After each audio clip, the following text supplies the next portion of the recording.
Recentemente eu fui abordado por um grupo gerador que possui 5 megas em usina solar ativa no mercado hoje em geração distribuída. E esse grupo me buscou com o interesse de fazer a venda do ativo e quis saber como funcionava o processo. Eu vou compartilhar aqui com vocês um pouquinho sobre a atuação da venda de um ativo em geração distribuída, no caso, um ativo de 5 megas. Primeira coisa que a gente fez foi entender a razão de venda do ativo. Precisei entender por parte daqueles empresários o que motivou ele fazer a venda. Se seria um motivo de eliminação do ativo para poder fazer aquisição de outra, apenas liquidação de dívidas, saída de mercado, ampliação de participações em outros investimentos, enfim, existem N motivos. E aqui o motivo era claro que ele gostaria de ir para mais mercados. Ele estava se desfazendo de um ativo, no caso de 5 megas, para poder investir em outro parque de 20 megas. Então ele estava mudando de mercado, de uma região para outra. E aí me pergunta, puxa, então a região onde ele estava era ruim? Não, não era ruim, era excelente, é excelente. Porém, por uma questão de estratégia logística, ele gostaria de concentrar todas as suas operações em um único local, para ficar mais fácil a operação e manutenção dos ativos dele.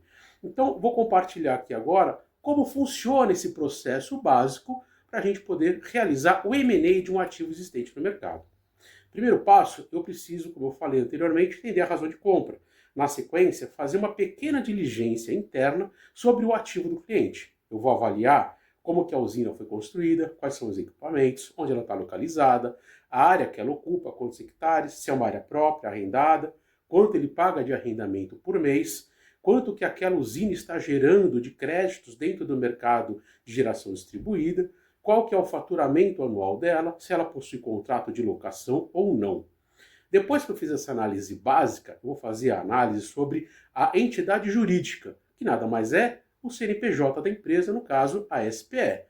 Faço a diligência sobre a entidade jurídica e vou entender as dívidas que aquela entidade jurídica possui, o balanço dela, enfim, eu preciso entender a composição dela em termos de empresa. Depois que eu faço essa pequena análise, eu vou avaliar qual é o potencial de valor dela. Através de um fluxo de caixa descontado, a gente consegue entender o quanto que ele investiu na usina e o quanto que ela realmente vale hoje no mercado, entendendo receitas, despesas e depreciação.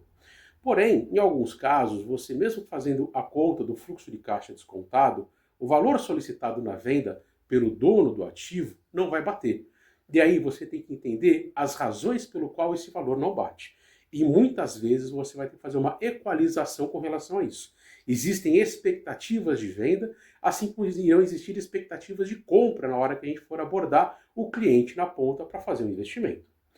A próxima etapa é nada mais nada menos do que realizar o pitch básico de investimento. O que é o pitch básico? São as informações básicas da usina, ocultando os dados sensíveis, bem como o CNPJ e dono do ativo, para você apresentar para potenciais compradores. Após a identificação de potenciais compradores que se interessaram por esse pitch básico, você vai fazer a assinatura do NDA com o comprador em potencial e aí sim abrir informações detalhadas. Vai apresentar quem é o proprietário do ativo, a razão de venda, vai apresentar informações profundas sobre aquele ativo e ele vai poder analisar através de uma due diligence. Iniciou o processo de due diligence, normalmente a gente investiga um pouquinho sobre o comprador. Eu faço uma análise para saber se realmente ele tem capacidade de adquirir aquele ativo e até mesmo de tocar aquele negócio adiante. Uma vez aprovada essa análise básica, super simples, a gente consegue liberar o drive para ele. São realizadas algumas reuniões nesse processo, até que chega-se a uma proposta vinculante. A proposta vinculante, obrigatoriamente, faz com que nós tenhamos de retirar este ativo do mercado, onde nenhum outro interessado poderá fazer propostas, nem mesmo acessar drive das informações desse ativo durante o período de exclusividade. Depois que esse período de exclusividade ele encerra, nós temos que ter o firme do comprador, se vamos para contrato ou não. Uma vez em contrato, aquele ativo ele será vendido.